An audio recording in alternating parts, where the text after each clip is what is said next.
thank everyone again for coming. You guys are great. Good crowd, really good crowd tonight. I want to thank the alums that showed up and the students and the community. Obviously not the way I wanted to play, especially in the first half.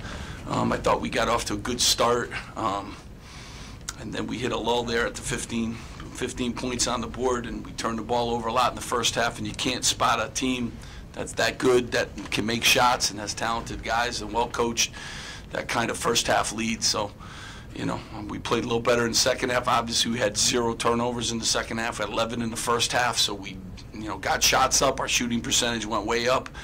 But you can't spot a really good basketball team, well-coached program like that many points in the first half.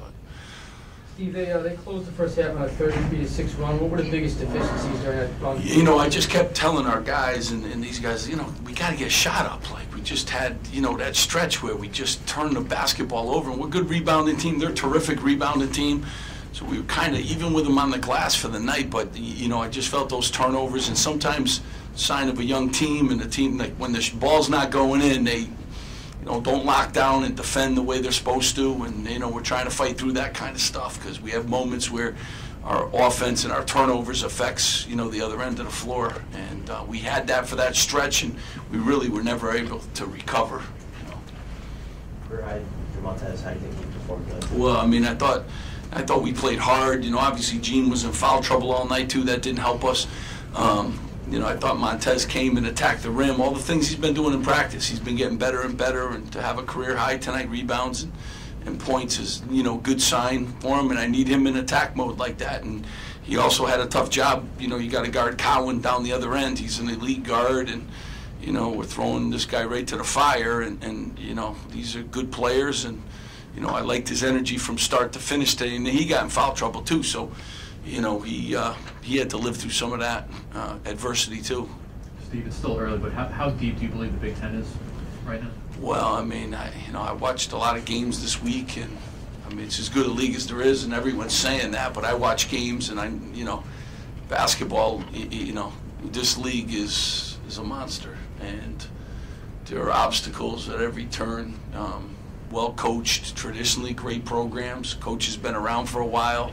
You know, good players. Maryland's one of them. You saw the kind of players they put on the court, and so the league real deep as it's ever been. And just to follow that up, how difficult does that make it for a program like yours, who's young and, you know, trying to find its way? Yeah, I mean, it just is another obstacle. It just makes it harder. I mean, you know, I was watching the Iowa game, and I love Fran McCaffrey, and they're ranked 25th in the country, and they're 0-3 in the league.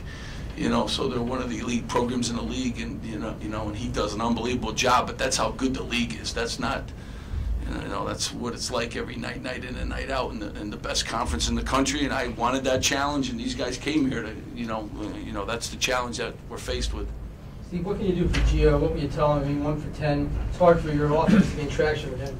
Yeah, I mean, you know, and Gio's a good player, like, you know, but, you know, he's moved up on the scouting report, you know, like, and so he's got to be better than their best defensive player, and he's got to, you know, continue to plug through some adversity here, and he will. He's a great kid. He's a good listener. He's coachable, and, you know, we just need a lot of guys to kind of step it up, and especially someone with his abilities.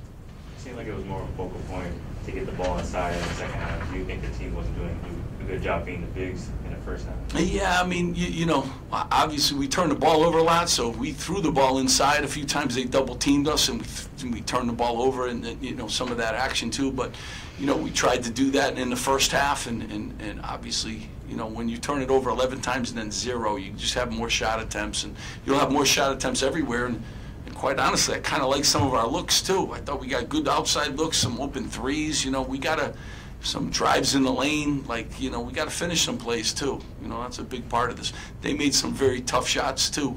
You know, and we have to figure out a way to make a couple of them. How was the pace for you guys on offense? Yeah, I mean, I thought we got off to a real good start. You know, with the pace. But again, I think, you know, one of our characteristics is that, you know, our offense affects our, you know, defense. We're turning it over. It's hard to, you know, hard to run and hard to kind of establish that. In the second half, we got more stops. We were able to kind of push the ball up the floor a little bit and do some better things. But, you know, we certainly got to just keep plugging. How do you better harness those starts? Because it just felt like early on like they'd go for 3 minutes without a basket, but you guys never really got them on their heels or knocked them back. Yeah, I mean, it's a tough thing too, and we did have that stretch. We had 4 turnovers in 5 possessions, so that certainly breaks a lot of momentum for you. And then we had I thought he had a big drive, and I don't know until I watched the film, but maybe a 50-50 call, and it's a basket that's good, and it ends up being an offensive foul. I thought that broke some momentum there too, because we were getting ready to kind of push through a little bit, but you need some breaks. We've gotten off to good starts, but then second halves we haven't been good. Now we're getting off to decent starts. Qualities of a young team. We got to keep fighting. Our second half was much more the way I wanted to play the game, and we had to get through a lot of foul problems too in the first half. So we kind of managed through all that stuff. And second half we kind of played a little bit more how we're going to need to play, but they had too much of a cushion to make it a game. Thank you, gentlemen. Thanks, Steve. I appreciate again you guys coming.